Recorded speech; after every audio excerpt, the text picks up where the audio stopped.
الحمد لله نحمده ونستعينه ونستغفره ونؤمن به ونتوكل عليه ونعوذ بالله من شرور أنفسنا ومن سيئات أعمالنا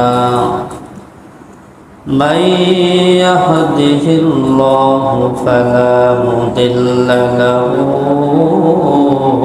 ومن يضلله فلا هادي له ونشهد أن لا إله إلا الله وحده لا شريك له ونشهد أن سيدنا وسندنا وحبيب ربنا وطبيب قلوبنا ومولانا محمدا عبده ورسوله أما بعد فأعوذ بالله من الشيطان الرجيم بسم الله الرحمن الرحيم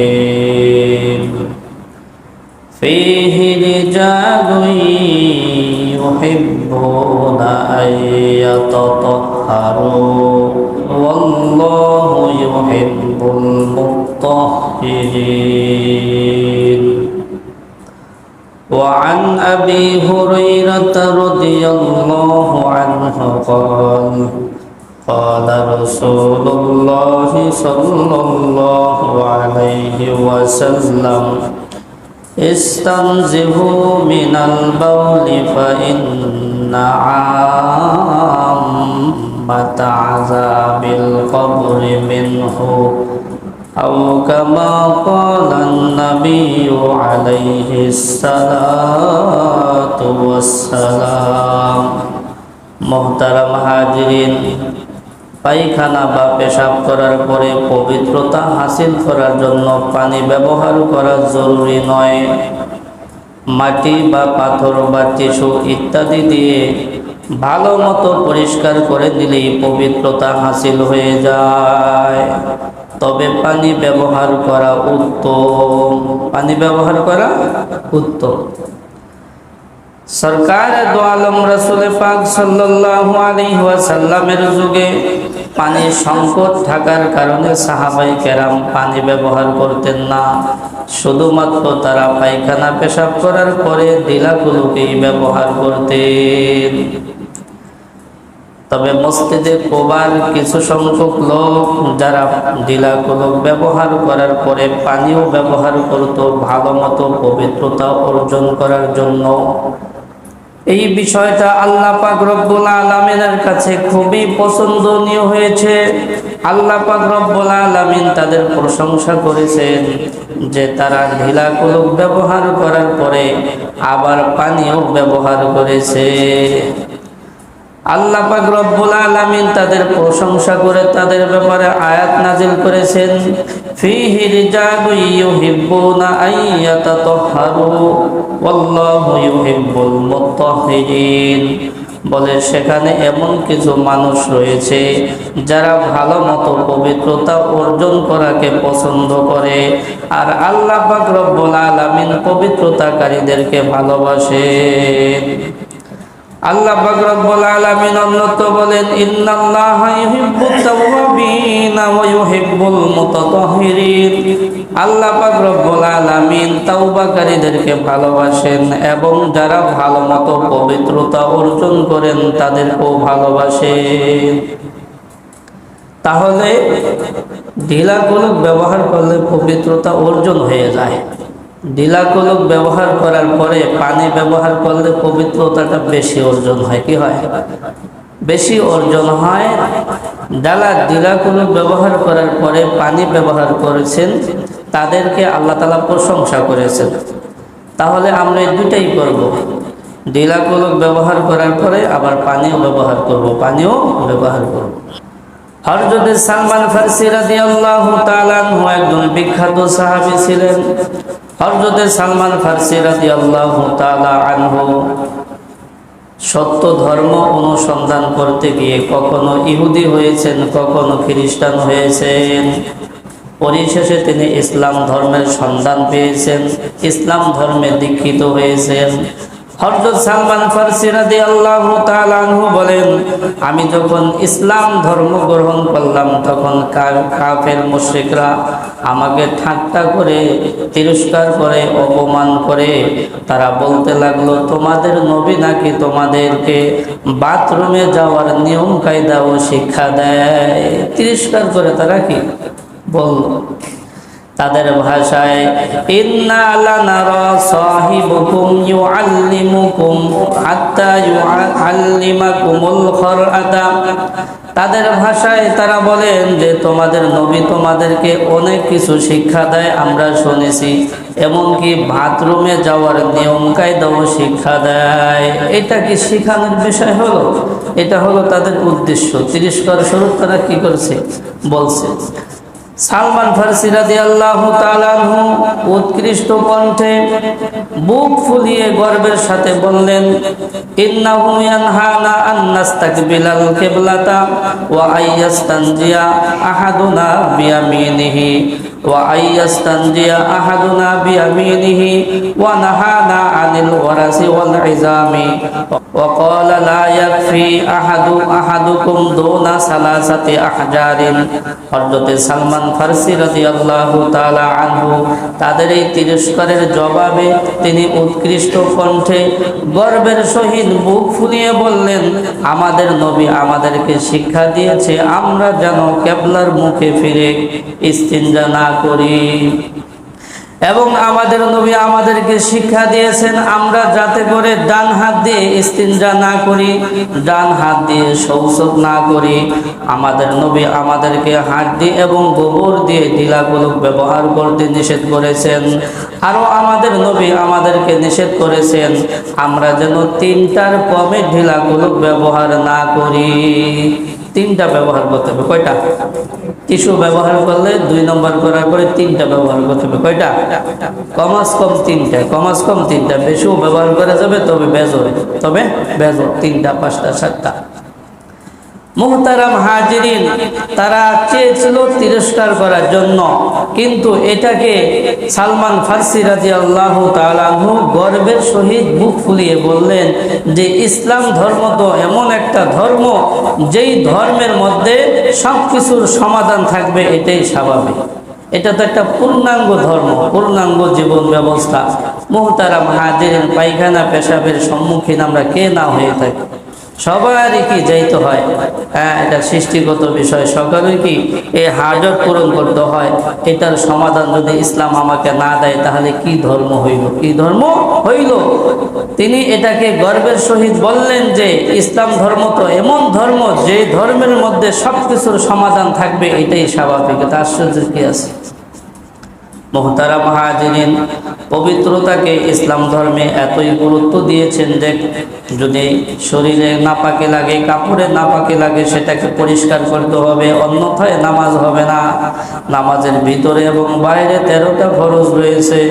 নামাজের বাইরে 7টা ফরজ, তার মধ্য থেকে প্রথম 2টা হলো শরীর পাক, কাপড় পাক। এই 2টা তো পাক থাকতে হবে। কি থাকতে হবে? ফরজ। ফরজের মধ্যে ত্রুটি হইলে আর নামাজ হবে? হবে না। অতএব কেউ যদি নাপাক অবস্থায় নামাজ পড়ে, কাপড়ের কোনো জায়গায় নাপাকি লেগে থাকে, শরীরের কোনো জায়গায় নাপাকি লেগে থাকে, তাহলে তার নামাজ হবে না। মুহতারাম হাজিরিন, আল্লাহর হাবিব পেশাব থেকে আমাদেরকে সতর্ক করেছেন এবং বলেছেন তোমরা পেশাব থেকে বেঁচে থাকো, কেননা অধিকাংশ কবরের আযাব এই পেশাব থেকে বেঁচে না থাকার কারণে হয়ে থাকে। আল্লাহর হাবিব বলেন, আন আবি হুরায়রা রাদিয়াল্লাহু আনহু قال قال رسول الله صلى الله عليه وسلم استنزهوا من البول فإن عامة عذاب القبر منه। হযরত আবু হুরায়রা রাদিয়াল্লাহু তাআলা আনহু থেকে বর্ণিত, সরকারে দো আলম বলেন, তোমরা পেশাব থেকে বেঁচে থাকো, কেননা অধিকাংশ মানুষের কবরের আযাব পেশাব থেকে বেঁচে না থাকার কারণে হয়ে থাকে। পেশাবের ছিটা লাগছে, শরীরের কাপড় নাপাক হয়ে গেছে, নাপাক অবস্থায় নামাজ পড়ছে, নামাজ কবুল হয় নাই, নামাজ পড়লেও সে জাহান্নামে যাইবে, নামাজ পড়লেও জাহান্নামে যাবে। কেন? পবিত্রতা অর্জন করে নাই, তার নামাজও হয় নাই। আর যারা নামাজ না হবে সে জান্নাতে যাবে, জান্নাতে যাবে। আল্লাহর হাবিব অন্য এক হাদিসের মধ্যে বলেন, আন ইবনে আব্বাস রাদিয়াল্লাহু আনহু قال مر النبي صلى الله عليه وسلم بقبرتين فقال إنهما ليعذبان وما يعذبان وأما أحدهما فكان لا يستتر من البول وأما الآخر فكان يمشي بالغنيمة।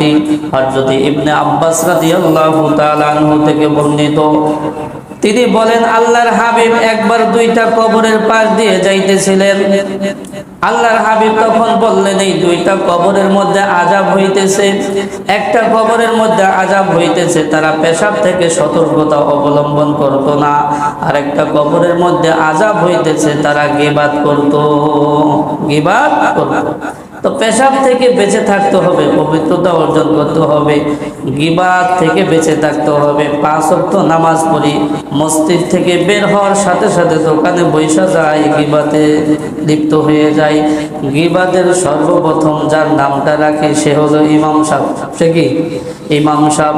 ইমাম সাহেব এটা করলো কেন, এটা করলো কেন, ইমাম সাহেব কেন ভালো থাকবে, কেন ভালো থাকবে, এই প্রশ্ন অনেকেরই। সে এত ভালো থাকবে কেন, সে এত ভালো থাকবে কেন? মুহতারাম হাজিরিন, যারা উলামায়ে কেরামের ভালো চায় না, তারা ইসলামেরও ভালো চায় না। আল্লাহর হাবিব সাল্লাল্লাহু আলাইহি ওয়াসাল্লামও যদি তাদের মাঝে উপস্থিত থাকতো, একই আচরণ করত, তারা একই আচরণ করত। তাদের নসিব খুবই খারাপ, যারা উলামায়ে কেরামের সাথে বিদ্বেষী পোষণ করে, মসজিদ মাদ্রাসার সাথে বিদ্বেষী পোষণ করে, ইসলামের সাথে বিদ্বেষী পোষণ করে, তাদের শেষ পরিণতি খুবই খারাপ হয়, খুবই খারাপ হয়। শেষমেশ মাথা এলোমেলো হয়ে যাবে, তখন বাজে কথা বলবে, শেষ পরিণতিটা খুবই খারাপ হবে। এই জন্য আমরা সর্বদা উলামায়ে কেরামের পক্ষে থাকব, ইসলামের পক্ষে থাকব। আল্লাহ পাক আমাদের জন্য কল্যাণের ফয়সালা করবেন। তো কবরের মধ্যে আযাব হইতেছিল, একটা কবরের মধ্যে আযাব হইতেছিল, তারা পেশাব থেকে সতর্কতা অবলম্বন করত না। আরেকটা কবরের মধ্যে আযাব হইতেছিল, তারা গীবাত থেকে বেঁচে থাকতো না, গীবাত থেকে বেঁচে থাকতো না। এই জন্য সর্ব অবস্থায় আমরা পবিত্রতার সহিত থাকব। আল্লাহ পাক রব্বুল আলামিন হলো পবিত্র, তিনি পবিত্রতাকে ভালোবাসেন, তিনি অপরিচ্ছন্ন কিছু পছন্দ করেন না। আল্লাহ পাক রব্বুল আলামিন হলেন পবিত্র, তিনি পবিত্রতাকে ভালোবাসেন। এটা হাদিসের মধ্যে আল্লাহর হাবিব বলেছেন, قال النبي صلى الله عليه وسلم قال النبي صلى الله عليه وسلم إن الله تبارك وتعالى طيب يحب الطيب نظيف يحب النظافة كريم يحب الكرامة جواد يحب الجود فنزفوا أفنيتكم। সরকারে দো আলম বলেন, আমার আল্লাহ পাক হলো পবিত্র, তিনি পবিত্রতাকে পছন্দ করেন। আমার আল্লাহ পাক হলো পরিচ্ছন্ন, তিনি পরিচ্ছন্নতাকে পছন্দ করেন। আমার আল্লাহ পাক হলো দয়ালু, তিনি দয়াকে ভালোবাসেন। আমার আল্লাহ পাক হলো দানশীল, তিনি দানশীলতাকে ভালোবাসেন। সুতরাং তোমরা তোমাদের বাড়ির আঙ্গিনাকে পরিষ্কার পরিচ্ছন্ন রাখো। এটা মানুষের স্বভাব। কারো শরীর যদি নোংরা থাকে, কাপড় চোপড়ে যদি ময়লা থাকে, শরীরে দুর্গন্ধ থাকে, তার কাছে কেউ যেতে চায় না, তাকে কেউ পছন্দ করে না। ঠিক আল্লাহ পাক রব্বুল আলামিনও চান যখন আমার বান্দারা আমার সামনে দণ্ডায়মান হবে, আমার কুদরতি কদমে সেজদা দিবে, তারাও পাক পবিত্র অবস্থায় যেন এই কাজটা করে। সকলেই পবিত্রতাকে পছন্দ করে। এই জন্য আমরা পাক পবিত্রতা অবলম্বন করব, সব সময় পবিত্রতার অবস্থায় থাকব। মুহতারাম হাজিরিন, পবিত্রতার অনেকগুলো স্তর রয়েছে। পবিত্রতার 3টা স্তর রয়েছে। মুহতারাম হাজিরিন, পবিত্রতা ও পরিচ্ছন্নতার 3টি স্তর রয়েছে। পবিত্রতা ও পরিচ্ছন্নতার প্রথম স্তর হইল বাহ্যিক পবিত্রতা। বাহ্যিক পবিত্রতার মধ্যে অন্যতম হইল শরীরের কাপড় পবিত্র থাকা। কাপড় যদি পবিত্র না থাকে তাহলে নামাজই হবে না, নামাজই হবে না। পবিত্রতার বাহ্যিক পবিত্রতার আরেকটা দিক হইল শরীর পবিত্র থাকা। বাহ্যিক শরীর পবিত্র থাকা, বলে শরীর পবিত্র থাকবে কিভাবে? গোসল এবং ওযুর মাধ্যমে শরীর পবিত্র থাকবে। ওযুর মাধ্যমে শরীর পবিত্র থাকবে। ওযুর কত ফজিলত আল্লাহর হাবিব বর্ণনা করলেন। আন ওমর ইবনুল খাত্তাব রাদিয়াল্লাহু আনহু قال قال رسول الله صلى الله عليه وسلم من توضأ فأحسن الوضوء ثم قال أشهد أن لا إله إلا الله وحده لا شريك له وأشهد أن محمدا عبده ورسوله اللهم اجعلني من التوابين واجعلني من المتطهرين فتحت له 8 أبواب الجنة يدخل من أيها شاء। হযরত ওমর রাদিয়াল্লাহু তাআলা আনহু থেকে বর্ণিত, আল্লাহর হাবিব সরকারে দো আলম বলেন, যেই ব্যক্তি ওযু করে, উত্তম রূপে ওযু করে, এরপর বলে আশহাদু আল্লা ইলাহা ইল্লাল্লাহু ওয়াহদাহু লা শারীকা লাহু ওয়া আশহাদু আন্না মুহাম্মাদান আবদুহু ওয়া রাসূলুহু, এরপর বলে আল্লাহুম্মা জাআলনি মিনাত তাওয়াবিনা ওয়াজআলনি মিনাল মুতাতাহহিরিন ফুতিহাত লাহু 8 আবওয়াবিল জান্নাতি। আল্লাহর হাবিব বললেন, ওই ব্যক্তির জন্য আল্লাহ পাক জান্নাতের 8টা দরজা খুলে দেন। ইয়াদখুলু মিন আইয়িহা শা, সে জান্নাতের 8টি দরজার মধ্য থেকে যে কোনো দরজা দিয়ে ইচ্ছা জান্নাতে প্রবেশ করতে পারবে। তো পবিত্রতার 1 নম্বর স্তর হইল বাহ্যিক পবিত্রতা অবলম্বন করা। বাহ্যিক পবিত্রতার একটা দিক হইল শরীরও পবিত্র রাখা। শরীর পবিত্র হয় গোসলের মাধ্যমে, শরীর পবিত্র হয় ওযুর মাধ্যমে। বলে ওযুর মাধ্যমে আল্লাহর হাবিব বলেন, আমি কি তোমাদেরকে এমন আমলের কথা বলবো যেই আমলের মাধ্যমে গুনাহ মাফ হয়, যে আমলের মাধ্যমে আল্লাহ পাক তোমাদের মর্যাদাকে বুলন্দ করে দিবেন। আন আবি হুরায়রা রাদিয়াল্লাহু আনহু قال قال رسول الله صلى الله عليه وسلم الا ادلكم ما يمحو الله به الخطايا ويرفع به الدرجات قالوا بلى يا رسول الله قال ইসবাগুল উযুই আলাল মাকারিহি ওয়া কাসরাতুল খাতা ইলাল মাসাজিদি ওয়া ইন্তিজারুস সালাতি বাদাস সালাতি।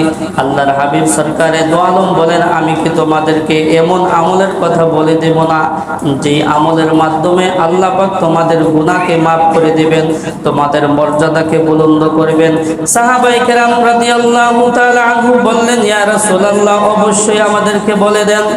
আল্লাহর হাবিব বললেন, ইসবাগুল উযুই আলাল মাকারিহি, কষ্টের সময় তোমরা পূর্ণাঙ্গ রূপে ওযু করবে। ওয়া কাসরাতুল খাতা ইলাল মাসাজিদি, বেশি বেশি মসজিদে যাতায়াত করবে। ওয়া ইন্তিজারুস সালাতি বাদাস সালাতি, এক ওয়াক্ত নামাজের পরে আরেক ওয়াক্ত নামাজের জন্য অপেক্ষা করবে। এই 3টা কাজ করলে আল্লাহর হাবিব বলেন আল্লাহ পাক গুনাহ maaf করেন, মর্যাদা বুলন্দ করেন, মর্যাদা বুলন্দ করেন। এই পবিত্রতা ও পরিচ্ছন্নতার 1 নম্বর স্তর হইল বাহ্যিক পবিত্রতা অবলম্বন করা। বাহ্যিক পবিত্রতার মধ্য থেকে অন্যতম একটা হইল শরীর পবিত্র রাখা। বলে শরীর পবিত্র থাকবে ওযুর মাধ্যমে। বলে যারা ওযুর সহিত থাকবে, যারা ওযু সুন্দরভাবে ওযু করবে, তারা কিয়ামতের দিন, যেদিন হাসরের ময়দান কায়েম হয়ে যাবে, ওই দিন তারা হাউজে কাউসারের পানি পান করতে পারবে। আর যদি আবু হুরায়রা রাদিয়াল্লাহু তাআলা আনহু থেকে বর্ণিত, আল্লাহর হাবিব সরকারে দো আলম একবার একটা কবরস্থানের কাছে গেলেন। কবরস্থানের কাছে যাওয়ার পরে ওই কবরবাসীদেরকে সম্বোধন করে বললেন, আল্লাহ পাক তোমাদের উপর শান্তি এবং রহমত বর্ষণ করুন, অচিরেই আমরা তোমাদের সাথে মিলিত হব ইনশাআল্লাহ। এরপর আল্লাহর হাবিব বললেন, আমার মনে চায় আমি আমার ভাইদেরকে দেখি। সাহাবায়ে কেরাম আরজ করলেন, ইয়া রাসূলুল্লাহ, ইয়া হাবিবাল্লাহ, আমরা কি আপনার ভাই নই? আল্লাহর হাবিব বলল, না, তোমরা আমার সাহাবা। আল্লাহর হাবিবের সাহাবায়ে কেরাম বললেন, তাহলে আপনার ভাই কারা? আল্লাহর হাবিব বললেন, যারা এখনো পৃথিবীতে আসে নাই তারা হলো আমার ভাই। এবার সাহাবায়ে কেরাম প্রশ্ন করলো, ইয়া রাসূলুল্লাহ, ইয়া হাবিবাল্লাহ, যারা এখনো পৃথিবীতে আসে নাই তাদেরকে আপনি হাসরের ময়দানে যেদিন হাউজে কাউসারের পারে থাকবেন ওই দিন তাদেরকে কিভাবে চিনবেন? আল্লাহর হাবিব বললেন, যদি কোনো ব্যক্তির একটা ঘোড়া থাকে, যেই ঘোড়ার কপালে সাদা এবং হাত পা সাদা থাকে, এই ঘোড়াটা যদি অনেকগুলো ঘোড়ার মধ্যে ছেড়ে দেওয়া হয় তাহলে কি ওই ব্যক্তি তার ঘোড়াকে খুঁজে পাবে না? সাহাবায়ে কেরাম বলল, ইয়া রাসূলুল্লাহ, ইয়া হাবিবাল্লাহ, অবশ্যই সে তার ঘোড়াকে খুঁজে পাবে। এবার আল্লাহর হাবিব বলল, আমি যেদিন হাসরের ময়দানে হাউজের পারে থাকব ওই দিন আমার উম্মত যারা হবে, যারা ওযু করবে, তাদের ওযুর স্থানগুলো ঝলমল ঝলমল করবে, জ্যোতির্ময় হবে। আমি নবী দেখে তাদেরকে চিনে ফেলবো, তাদেরকে হাউজের পানি পান করাবো। বলে একদল লোক আসবে, আল্লাহর হাবিব ডাকবেন তাদেরকে, আসো পানি পান করো। আল্লাহর হাবিবকে বলা হবে তাদেরকে পানি পান করায়েন না। আল্লাহর হাবিব প্রশ্ন করবে, কেন? বলে তারা আপনার পরে তারা দিনকে পরিবর্তন করে ফেলেছে। আল্লাহর হাবিব বলবেন, তাহলে তোমরা দূর হও, দূর হও, সৌকান সৌকান, দূর হয়ে যাও। মুহতারাম হাজিরিন, বাহ্যিক পবিত্রতা অবলম্বন করতে হবে। পবিত্রতার 1 নম্বর স্তর হলো বাহ্যিক পবিত্রতা অবলম্বন করা। আর বাহ্যিক পবিত্রতা অর্জন হবে ওযুর মাধ্যমে। কিসের মাধ্যমে? ওযুর মাধ্যমে। আর এক হাদিসের মধ্যে আল্লাহর হাবিব বলেন, যে ব্যক্তি বাড়ি থেকে ওযু করবে, এরপর আল্লাহর কোন ঘরের উদ্দেশ্যে রওনা দেবে কোন ফরজ আদায় করার জন্য, বলে বাড়ি থেকে যত কদম উঠাইবে, 1 কদম উঠার সাথে সাথে একটা গুনাহ ঝরে পড়বে, আরেক কদম উঠানোর সাথে সাথে একটা মর্যাদা বুলন্দ হবে। হাদিসের মধ্যে আছে, আন আবি হুরায়রা রাদিয়াল্লাহু আনহু قال قال رسول الله صلى الله عليه وسلم من تطهر في بيته ثم مشى إلى بيت من بيوت الله ليقضي فريضة من فرائض الله كانت خطوته إحداهما تحط خطيئة والأخرى ترفع درجة। হযরত আবু হুরায়রা রাদিয়াল্লাহু তাআলা আনহু থেকে বর্ণিত, আল্লাহর হাবিব বলেন, যদি কোনো ব্যক্তি বাড়িতে পবিত্রতা অর্জন করে, অর্থাৎ ওযু করে, এরপর আল্লাহর কোনো ঘরের উদ্দেশ্যে রওনা দেয় কোনো ফরজ আদায় করার জন্য, বলে যখন একটা কদম ফেলায় সাথে সাথে একটা গুনাহ ঝরে পড়ে যায়, যখন আরেকটা কদম উঠায় একটা মর্যাদা বুলন্দ করা হয়, মর্যাদা বুলন্দ করা হয়। আল্লাহর হাবিবের এক সাহাবী এসে বলতেছে, ইয়া রাসূলুল্লাহ, আমার বাড়ি অনেক দূরে, মসজিদে আসতে কষ্ট হয়, বিভিন্ন ঝোপ জাবর পার করে আমাকে মসজিদে আসতে হয়, আমার একটু কষ্ট হয়ে যায়।